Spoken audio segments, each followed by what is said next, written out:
I smooth my navy dress as I park in front of my parents' modest ranch-style home.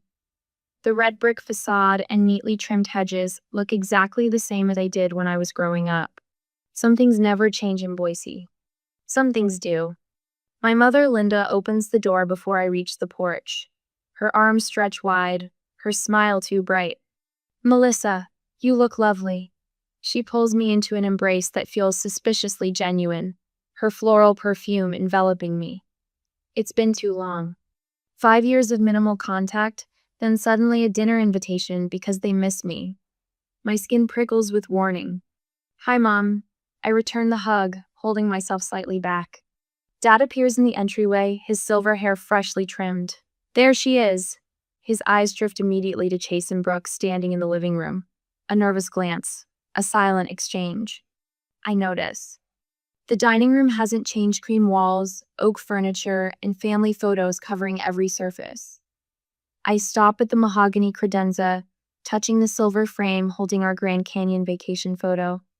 The trip I financed when Dad's retirement account took a hit. "Wine?" Mom asks, already pouring a generous glass of Cabernet. "Thanks." I accept it, taking a small sip as my siblings settle into their usual spots. Chase, slouched in his chair, designer watch gleaming. Brooke, perfectly highlighted hair and manicured nails, scrolling through Instagram. The pot roast smells wonderful, I offer, trying to ease the strange undercurrent pulsing beneath the familiar scene. "Local development is booming," Dad says, passing the potatoes. "They're putting in that new shopping center over on Fairview." Small talk, the currency of people avoiding what they really want to say. Chase takes a large bite, talking through it. "My new album is finally taking off. The producer thinks we might get some serious streaming numbers this time." The same producer who received $12,000 of my money for the last breakthrough that never materialized. "That's great," I murmur. Brooke doesn't even look up from her phone, thumb scrolling through images of European cafes and designer handbags. A lifestyle her part-time job at the boutique can't possibly fund. The lighting is perfect, she says to no one in particular, angling her phone to show a cafe in Paris she visited last spring. On my dime. The room feels charged, as if everyone is waiting for something. Mom refills wine glasses that aren't empty. Dad clears his throat twice. Chase checks his watch. Choreographed. Rehearsed. I cut a piece of pot roast, the knife scraping against the plate with a sound that makes my mother wince. Dad sets down his fork deliberately. Clears his throat a third time. Here it comes. "We've been meaning to talk to you about something important, Melissa." My stomach tightens. The room shifts, narrowing to the serious expressions across the table. "We finalized the will," Mom announces, her voice carrying the practiced evenness of a prepared speech. She dabs her lips with a napkin, avoiding my eyes. "The house, the cabin, everything, it's all going to Chase and Brooke." The pot roast turns to ash in my mouth. I set my fork down carefully. "I see." 10 years ago. I was 28, just getting Barrett Commercial Design off the ground. My phone rang late on a Tuesday night, Dad's panicked voice explaining they were underwater on the mortgage. The emergency family meeting in this very dining room. The relief on their faces when I promised to help just until things stabilize. Chase hugged me so hard I couldn't breathe. "You're saving us, Mel." Brooke wiped away tears. "I don't know what we'd do without you." My small business success had suddenly made me the family bank. It never stopped. Chase's music career always just one more investment away from success. The $20,000 for studio time. The equipment. The tour van that never left the driveway. Brooke's tearful pleas for tuition. Just enough to finish the semester she'd promised. 3 different majors, 3 different last times. The cabin renovations that were supposed to be a family project somehow became my project alone. My checkbook. My responsibility. Holiday gatherings where envelopes of cash were accepted with casual thanks, as if I were simply passing the salt. Mom leans forward now, her well-rehearsed explanation flowing smoothly. "You don't need it, Melissa. You're stable. Your siblings need a foundation." Chase doesn't even try to hide his smirk from across the table. Brooke shrugs, finally putting down her phone. It's not like you can't afford your own place anyway. I set my napkin beside my plate, my voice steady. I've contributed $380,000 over the past 10 years. The mortgage payments, the renovations, the loans, everything. Mom's expression doesn't change. Nobody asked you to do that. Actually, you did. All of you did. Dad's face hardens. That was your choice. Nobody forced you. The room goes still. 10 years of support. 10 years of being the responsible one. 10 years of built-up expectations, disguised as family duty. All of it meaningless. I look at each of them. The parents who taught me about fairness but practice none. The brother who takes without giving. The sister who considers gratitude an inconvenience. What would you do if your family took everything you gave them for 10 years and then told you it meant nothing? I'm about to show them. My knuckles turn white against the steering wheel. The engine idles, but I can't move. Can't breathe. Can't process what just happened. 10 years. $380,000. All of it dismissed with a wave of my mother's manicured hand. Rain taps against the windshield, mirroring the tremor in my fingertips as I pull up the spreadsheet on my phone. The one I've maintained meticulously since that first panicked call a decade ago. Every mortgage payment, every emergency transfer, every last-time loan. The numbers blur as tears threaten, but I blink them back. Crying won't change what happened in that dining room. I scroll through the endless entries. June 2015, $12,000 for Chase's studio time. August 2017, $8,500 for Brooke's final semester of her second degree attempt. April 2020, $35,000 for cabin repairs. My throat tightens. The cabin where I haven't spent a single weekend in 3 years. I tap through to Chase's Instagram profile, where sunset photos from last month leap off the screen. The familiar deck railing, the lake view I paid to preserve. But it's not the cabin that makes my stomach lurch, it's the location tag. Cabo San Lucas. The same week he texted asking for $5,000 to finish the album. My fingers move automatically, finding Brooke's profile next. Her latest post yesterday showcases a Gucci handbag I recognize from their fall collection. Caption, treat yourself. The timestamp, 2 days after her tearful call about being a little short on rent. I've been played. Not occasionally, not accidentally, systematically, for years. A text notification interrupts my scrolling. Hank, the cabin caretaker. Miss Barrett, just wanted to let you know your brother had quite a party here last weekend. Broken window in the sunroom. I've fixed it, put it on your account as instructed. The calm that settles over me feels foreign. Cold. Clarifying. I start the car and drive home through rain-slick streets, my mind oddly quiet after years of noise. The endless calculations of what my family might need next. The constant anxiety of being their safety net. My kitchen table disappears beneath the spread of documents. Mortgage statements. Venmo transfers. Text messages pleading for just enough to get by. Emails promising repayment that never came. The clock reads 2:38 a.m. I haven't moved in hours. I reach for my laptop, fingers steady now. First, the mortgage auto-pay $1,700 monthly for a house I don't live in. Canceled. The utility accounts, the insurance policies, the credit card I added them to, for emergencies only. One by one, methodically, I sever each financial connection. With each cancellation, my breathing deepens.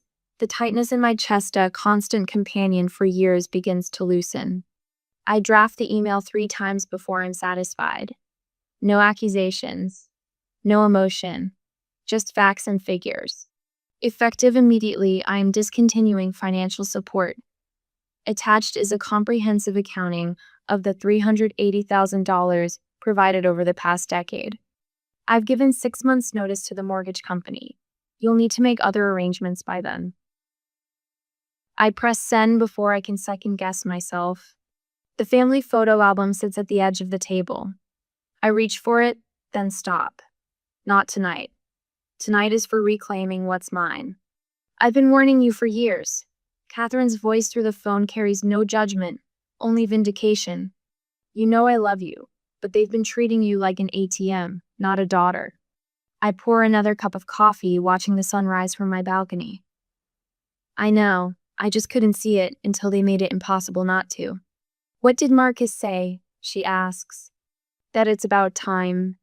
That he's wondered for years how I managed to fund my own life while bankrolling theirs. I laugh, but it comes out hollow. Turns out I wasn't managing. I've been putting off my own life to fund theirs. The doorbell rings. Ruth, my 78-year-old neighbor, stands there with a casserole dish and knowing eyes that miss nothing. Thought you might need this, she says, stepping inside without waiting for an invitation. Rough night? I nod, accepting both the food and the concern behind it. Family? She asks, settling into a kitchen chair. How did you know? Ruth pats my hand. Only family can wound us this deeply, dear. Blood blinds us to truths we'd see clearly in others. Her words land like permission. Permission to see clearly at last. My phone vibrates constantly throughout the day. I finally check it after dinner. Mom, there must be some mistake with the mortgage payment. Dad, call us immediately. Chase. WTF, Mom? My card was just declined at the studio. Brooke's voicemail comes last, her voice rising with each word. You can't just abandon your family like this, after everything we've done for you. The irony almost makes me laugh. Almost. Chase's final text arrives at 10:48 p.m. You have responsibilities. To this family. To me and Brooke. This is the most selfish thing you've ever done. I read it twice. Then, with deliberate movements, I silence my phone. The sudden quiet feels like the first deep breath after a decade underwater. For the first time in 10 years, I owe nothing to anyone. The relief is staggering. I freeze in the hallway, keys suspended in midair. The site doesn't register at first. My apartment door covered in an expanding mass of hardened yellow foam that bulges from the frame like a cancerous growth. The keyhole has disappeared entirely. What the... The words escape in a whisper as I step closer, touching the rigid surfacing fingers. My phone buzzes. 3 new messages from Mom. We're worried about you, Melissa. This isn't like you. Your father hasn't been sleeping. Is that what you wanted? Call us. We can work this out. Work what out? The fact that they've written me out of their will after I saved their house? Or that my brother has apparently decided to escalate this into property damage? I pull up the security app on my phone, scrolling back through today's footage. There he is, Chase, in his black leather jacket and designer sunglasses, approaching my door at 2:17 p.m. with a can of construction foam in his hand.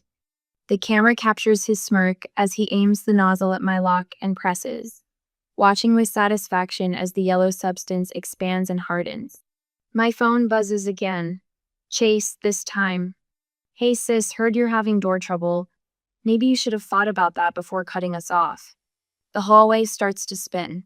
I lean against the wall, my heart hammering against my ribs as the reality crashes down. They're not just passive-aggressive anymore. They're retaliating. 4 more texts arrive in rapid succession, all family members claiming they know nothing about this, all suggesting I should calm down and talk things through. My cousin Diane, who I haven't heard from in 3 years, calls unexpectedly. Melissa? It's so good to hear your voice. I was just thinking about you. Listen, I heard there's some tension with your parents. I end the call mid-sentence. The hotel room is sterile and impersonal beige walls, generic landscape prints, a desk that's seen 1,000 travelers come and go. The locksmith couldn't salvage my door. The entire mechanism needs replacing, along with sections of the frame damaged by the foam. 2 days minimum before I can go home. I sit at the edge of the bed, staring at my open laptop. The spreadsheet of expenses glows in the dimness of weeks lost work from the disruption, hotel costs, door replacement, emergency locksmith fees. The numbers add up quickly. My business account shows the impact. 3 client meetings postponed. A presentation I couldn't access because the files were locked in my apartment. The carefully built cushion I'd maintained for emergencies now dwindling because of Chase's vindictive stunt. In the bathroom mirror, my reflection looks hollow-eyed and uncertain. Was I wrong to stand up for myself? I whispered to the stranger staring back at me. The question hangs in the air as I brush my teeth mechanically. Family means sacrifice, Mom always said. Family sticks together. Family comes first. But when does sacrifice become exploitation? I lie awake in the unfamiliar bed, watching headlights cast moving shadows across the ceiling. Does family obligation truly have no limits? Would I still be the good daughter if I'd given them $500,000 instead of $380,000? Would the will have included me then? Would Chase have respected my property? The questions circle like vultures, keeping sleep at bay until dawn bleeds through the curtains. I'd like to file a police report. My voice surprises me with its steadiness as I stand at the precinct desk. The officer looks up, his expression neutral. Nature of the incident? Vandalism and property damage. I have video evidence identifying the perpetrator. His eyebrows rise slightly at my clinical tone. I hand over my phone with the security footage queued up. That's my brother, I explain. He used construction foam to seal my apartment door, causing over $5,000 in damages when you include lost work and temporary housing. Family dispute? The officer asks. Criminal vandalism, I correct him. He studies me for a moment, then nods and begins typing. Would you like to press charges? Yes. The word comes without hesitation, surprising us both. My phone buzzes. Mom. Chase says you're threatening him with the police? Melissa, this is family. We handle things privately. I silence the phone and continue giving my statement. Back at the hotel, I spread the evidence across the desk with methodical precision. The security footage, downloaded and saved in 3 different locations. Bank statements documenting a decade of payments to my family. Screenshots of Chase's threatening text message. The itemized estimate for my door repair. The receipt for my hotel stay. Catherine arrives with a camera, helping document the damage for insurance. I can't believe they're doing this to you, she says, snapping photos of the foam-sealed door from different angles. After everything you've done for them.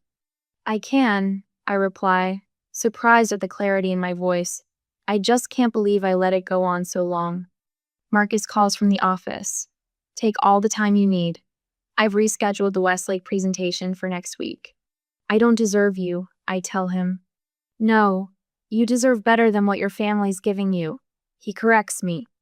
That evening, my elderly neighbor Ruth appears at my hotel door with a casserole dish. You shouldn't have to eat room service every night, she says, placing the still warm container on the desk. The scent of home-cooked chicken and herbs fills the sterile room, and you shouldn't have to face this alone. I don't know what to do, I admit. Ruth's weathered hand covers mine. You're already doing it. Standing up for yourself isn't selfish, Melissa. It's necessary. I call my attorney the next morning. She reviews my evidence, voice growing increasingly confident. This is open and shut, she says finally. I'll draft a demand letter for $25,000 in damages immediately. That seems high, I reply. It includes punitive damages, pain and suffering, and lost business. Your brother made a choice. Now he gets to live with the consequences. For the first time in weeks, I feel my lips curve into a genuine smile. The notification appears on my phone at 6:43 a.m. Wire transfer, $25,000 from George Barrett. No message, no apology, just the money, appearing silently in my account like a white flag raised on a battlefield. I stare at the notification for a long moment, feeling neither victory nor vindication, just a profound weariness, mingled with something new, something that feels strangely like freedom.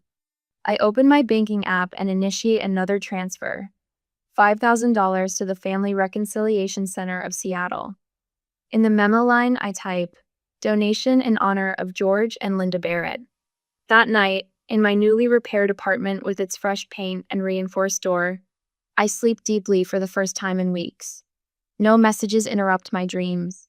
No family obligations tether me to wakefulness. I've reclaimed more than my home. I've reclaimed my power. And somehow, that's enough. My phone buzzes for the 17th time today. I don't need to look to know it's another relative calling to express their concern. It started 3 days ago. Aunt Carol's voice, thick with rehearsed sympathy. I heard what you're doing to your parents, Melissa, after everything they've done for you. I lower the blinds of my office as the autumn sun sets over downtown Seattle. The space I designed myself, clean lines, muted blues, walnut accents, offers no answers to the storm brewing outside these walls. My laptop pings with a new email notification. A screenshot from my cousin Jen, who still talks to me. The family group chat I was removed from yesterday. Linda, we're devastated. After everything we sacrificed to give her opportunities, she's abandoned us in our older years. George, the doctor says Linda's blood pressure is dangerously high from the stress. Chase, she's been acting erratic for months. We're all worried about her mental state. Brooke, I tried reaching out again, but she's completely shut us out. So heartless. I take a deep breath, my fingers trembling slightly as I reach for my water glass. The narrative they're spinning is masterful in its manipulation.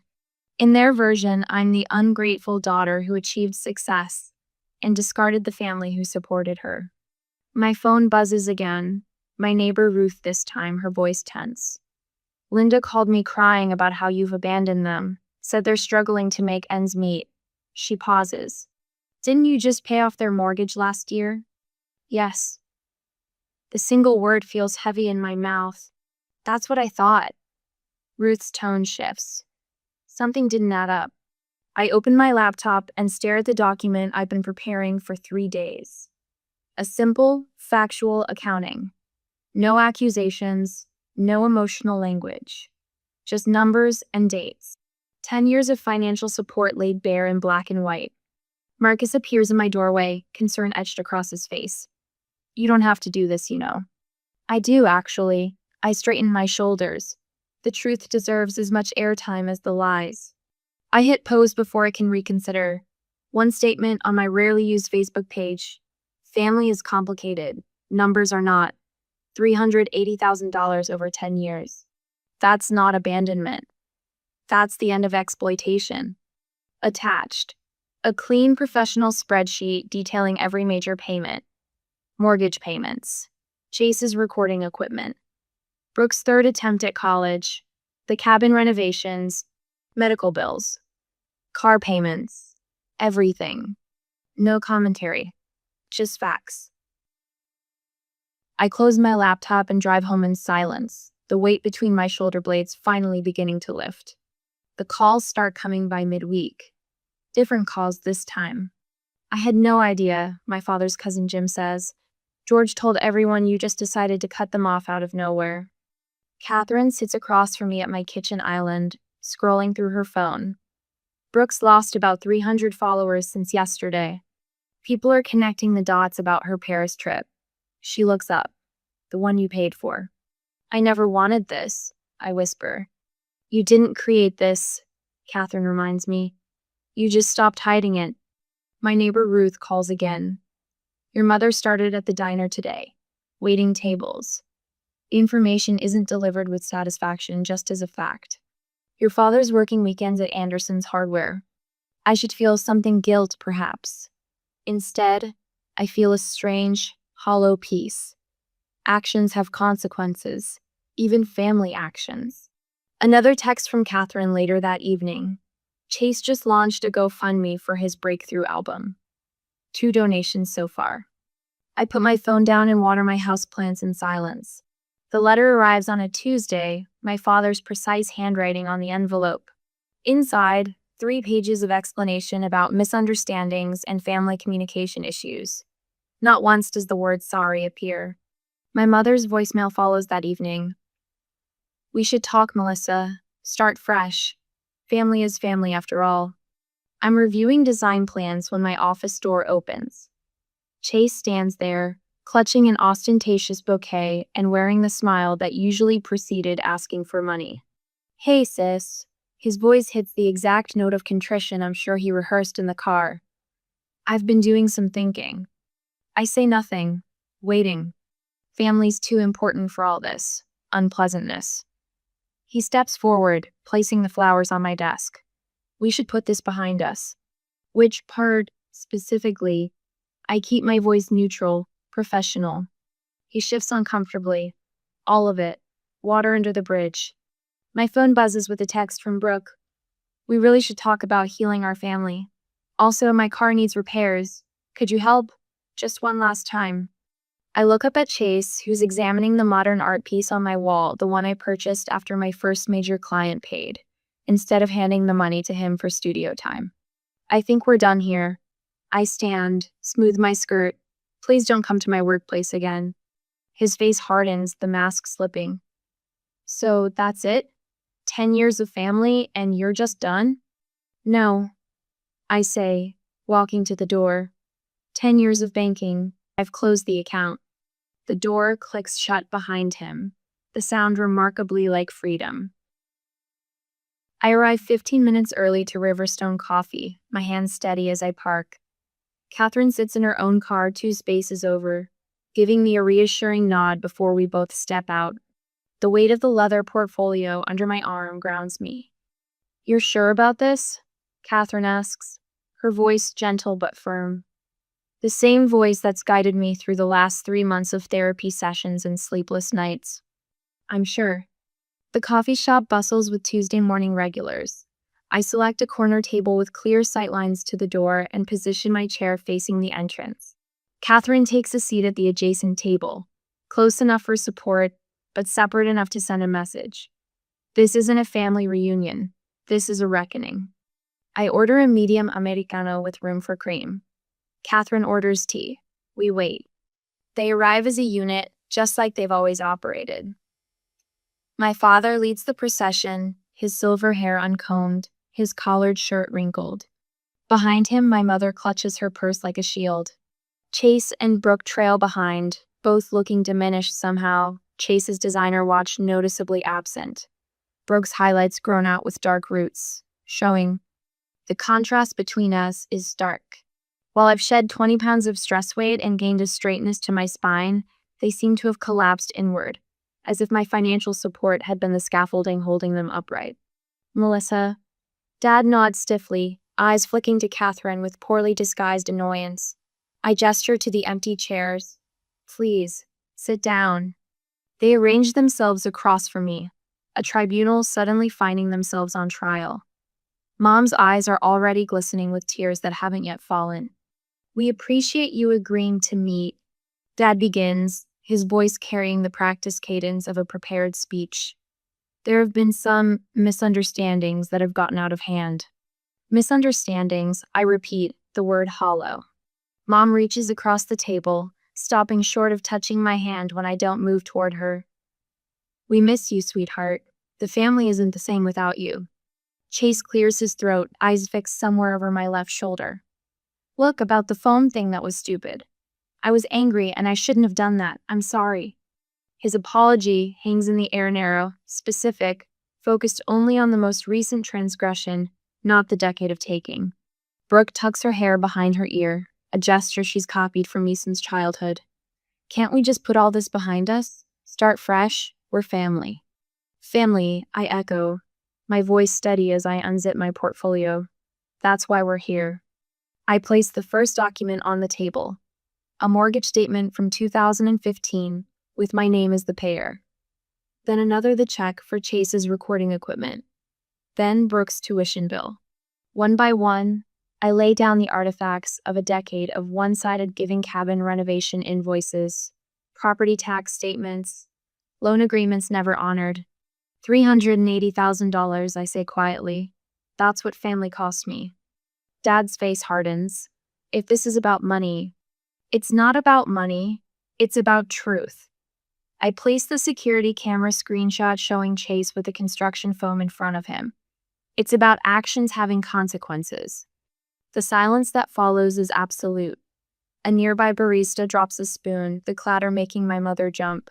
I didn't do it for an inheritance, I continue, my voice clear in the quiet.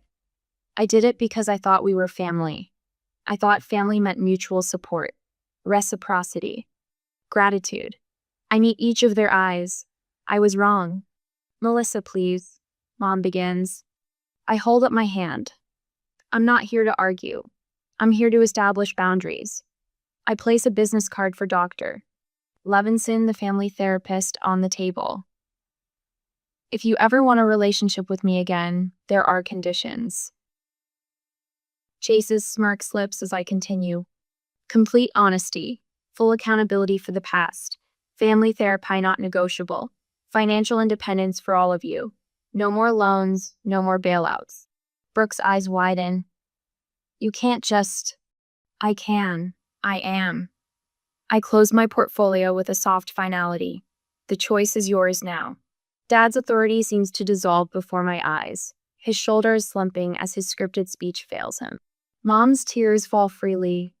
Now, not the calculated ones I've seen before, but messy, genuine ones that streak her makeup. Chase's expression morphs from dismissal to something closer to fear. Without my safeguards, his future suddenly looks uncertain. Brooke stares at her hands, her entire carefully curated lifestyle built on the foundation of my generosity. I stand, smoothing my navy dress, the same one I wore to that fateful dinner where they revealed the will. But I'm not the same person who sat across from them that night. Let me know what you decide. I turn to leave, then pause. Not because you need something, but because you're ready to be actual family. I walk away without looking back, Catherine falling into step beside me. Outside in the sunlight, I take my first truly free breath in a decade. You did good, Catherine says, squeezing my shoulder. I nod, feeling neither triumph nor sorrow, just the clean, clear certainty of someone who has finally claimed their worth. Some families are born, others are chosen. And sometimes the strongest choice is walking away with your head held high. I step off the plane at Narita International Airport, the exhaustion of a 14-hour flight melting away as reality sets in. I'm actually in Tokyo. After a decade of postponing this dream, filing it under someday, while my bank account drained into the Barrett family void, I'm finally here. My camera sits heavy against my HEPA professional model that would have once funded one of Chase's breakthrough recording sessions. The streets of Shibuya pulse with energy as I frame the perfect shot of strangers crossing the famous intersection. My photography instructor would be proud of the composition. She's been telling me for months that I have a natural eye. It's strange how validating praise feels when it's earned rather than extracted. You look happy, says the text from Catherine when I sent her the photo. She's right. I am.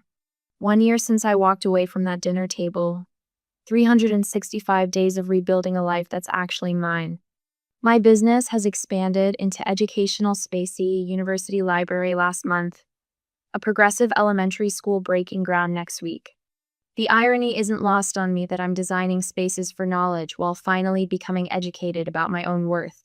Back home, my condo overlooks Lake Washington, modest but beautiful, with oversized windows that flood the space with light. No sprawling mortgage, no cabin maintenance fees, no monthly subsidies draining my accounts, just peace. Mine. My therapist calls it restoration of self. Twice monthly sessions have helped me understand how my childhood as the responsible one primed me for exploitation. The journals stacked on my nightstand chronicle the journey from raw anger to quiet acceptance. The guilt still flickers occasionally, like a weak bulb threatening to die. But it no longer consumes me. I've heard through mutual friends that Dad works at Peterson's Hardware now. Mom waitresses at the Bluebird Diner. Their Facebook posts about simple pleasures reek of forced contentment. Chase, surprisingly, has maintained steady employment at a music store for 6 months longer than any previous job. Brooke's Instagram now features more modest celebrations, the designer labels and European cafes, replaced by local parks and home-cooked meals. They're adapting, not my responsibility. To the family we choose and the boundaries we honor, I say, lifting my wine glass. Thanksgiving dinner at my table looks nothing like the performance I endured for decades. Catherine and her husband sit across from Marcus and his boyfriend. Ruth, my 80-year-old neighbor, beams beside her granddaughter. 2 colleagues from work complete our circle. Genuine laughter erupts at Catherine's story about her disastrous attempt at homemade cranberry sauce. No one here keeps score.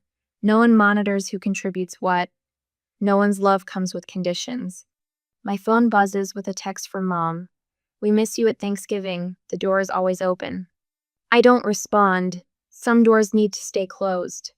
Later, as dishes are cleared and coffee brewed, I show Ruth photos of the Montana cabin I'm purchasing 2 bedrooms overlooking a lake, where I'll retreat to write and photograph wildlife. My cabin, my terms. Have you thought more about Eric's invitation? Catherine asks when others have moved to the living room. I smile, thinking of the kind environmental lawyer I met at a fundraiser last month. His gentle questions, his thoughtful listening, the way he never once mentioned family beyond they shaped who we are, for better or worse. I'm meeting him for dinner next week, I tell her. Outside my windows, Seattle sparkles as dusk settles. In my hand, my phone shows 3 missed calls from Chase, likely another thinly veiled request, disguised as reconciliation. I silence the phone and turn away from the past, joining my chosen family in the warm light of my living room. Some relationships may never be restored, and that's okay. I've found my peace.